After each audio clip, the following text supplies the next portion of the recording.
This is indeed Euronews' new format, 12 minutes with, and we're going to have 12 minutes with Christian Mickoski, Prime Minister of North Macedonia. Thank you for being here. Thank you for the invitation, of course. You are a very experienced candidate, if I may say. Now, the country submitted the application in March 2004. Practically, we started this journey more than 2 decades ago. 2 decades and a half, 25 years ago. 25 years ago, we signed that Stability and Association Agreement with the European Union. We've become a candidate country since 2005, together with Croatia. We received first positive report for starting negotiations in 2009, together with Croatia. And unfortunately, we are in the same place where we were 25 years ago, due to some artificial reasons.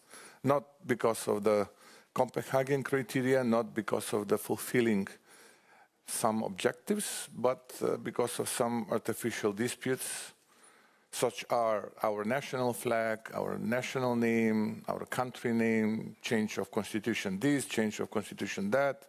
Again, there is another hurdle, another constraint imposed in front of us for changing of constitution. So it's not about fulfilling recommendations and Copenhagen criteria. You're calling them artificial. How does it make you feel knowing that for over 2 decades officially in the candidate status, yet again there is more and more roadblocks?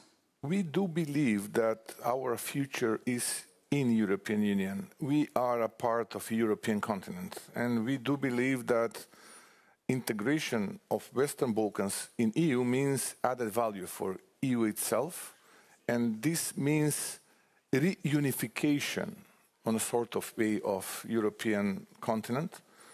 And I do think that the future of my country and the future of my nation, Macedonians, is within European Union. And therefore, despite all those humiliations and disappointments, and despite the current frustration which is inside of our citizens, we do share the same values. Let's talk a little more in details about some of those. Right after finding an arrangement with Greece, you then faced a veto from Bulgaria. Yeah. And this is the current situation. This issue of unanimity and then the vetoes, obviously, is a very important conversation. And do you know exactly how long it can take? We know what unanimity means for us and what type of sacrifice we've did in the past. But nevertheless, this is a past. I would like to talk about the current situation. When there was a Prespa agreement on the table, and when this name issue was on the table, a lot of people from all over the world came into our capital in Skopje, trying to convince us that, look, you are the front runners in the region. You are far, far ahead compared with the other countries from the Western Balkans. Immediately when you will provide solution for this dispute, then probably immediately you've become a member of NATO, and it will take probably 4 or 5 years, and you will become a member of EU. Those 4 or 5 years expired 2 years ago. And we are at the same place where we were 2.5 decades ago. Why? Because now a new hurdle, new constraint is in front of us. Again, change of a constitution.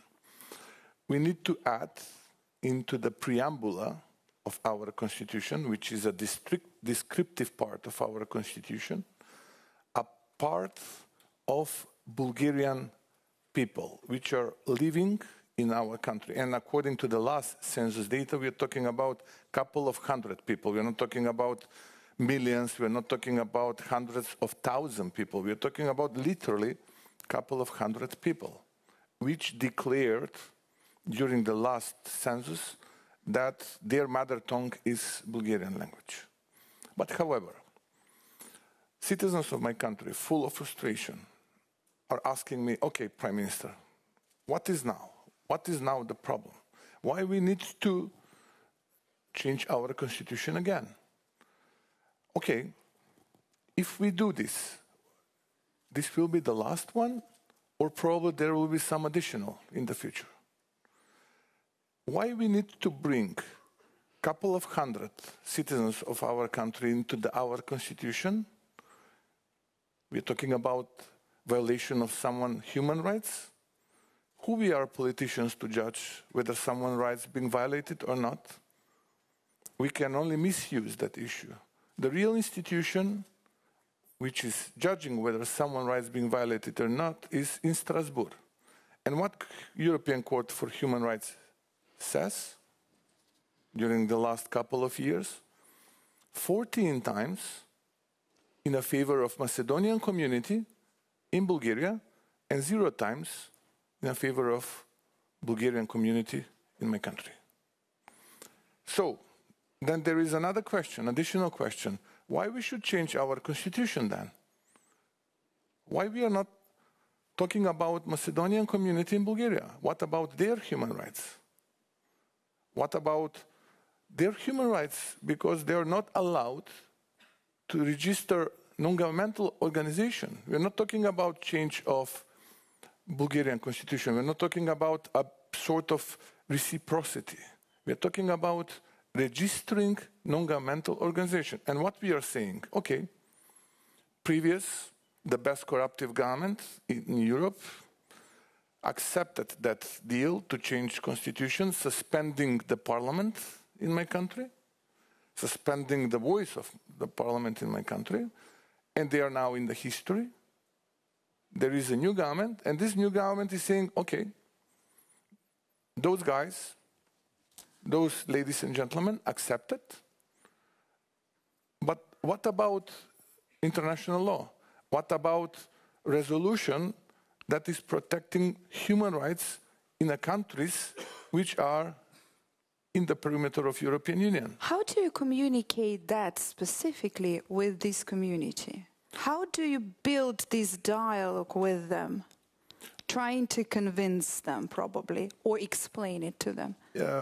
You mean about Bulgarian community? They have all the rights. Our constitution is dead-like. They have literally all the rights. Practically, they are a part of our institutions. But okay, again, I'm saying, okay, they are in, we are out. This is a bit of bullying, okay? We would like to see ourselves on the table in Brussels. And what is now the price? And whether this is the last price that we should pay. This is the real question. How do you see the other EU membership hopefuls, the candidate countries who are facing quite similar obstacles on their path? What would be some kind of piece of advice that you could share with your experience? Again, given that you had to overcome first one veto, then the second one veto, and then, as you said, who knows which one might come next?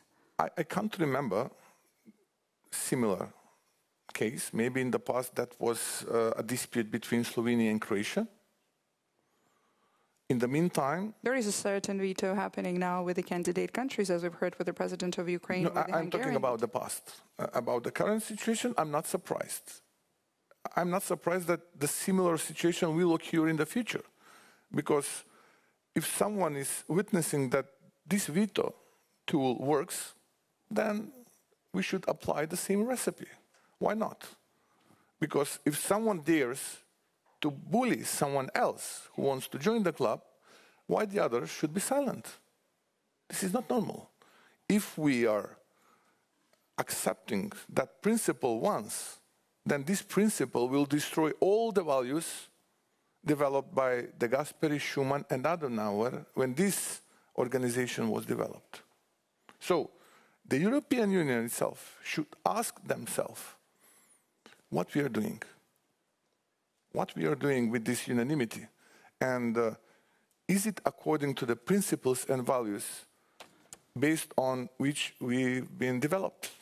And in this current situation, my final question to you would be, how disappointing it is for average Macedonians to, as you say, for over 2 decades to be, these are generations who've been waiting for over 2 decades and yet facing these roadblocks. Very much. Are they losing the motivation to join the European Union? No, definitely. The support is the highest in the region, maybe, or among the highest in the region.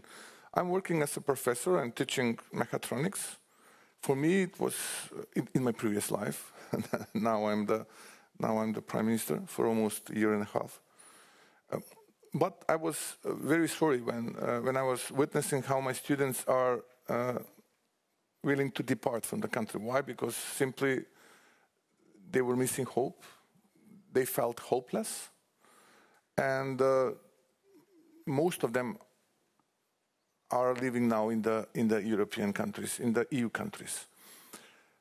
When I was elected as a prime minister, I said, okay, this is a hurdle. Probably there will be a lot of challenges in front of us until the very end. This is the destiny of the small nations. The big ones are doing what they can, and the small ones are doing what they must. Unfortunately, we are small. But let's do our homework. Let's finish our homework. Let's create a good environment. Let's bring back home youngsters, and let's develop something that will be good for them. And let's deliver homework that will impress EU. And maybe then someone from EU will say, enough is enough. Let's do something for them. Otherwise, this is damaging our values, and practically this does not have a future.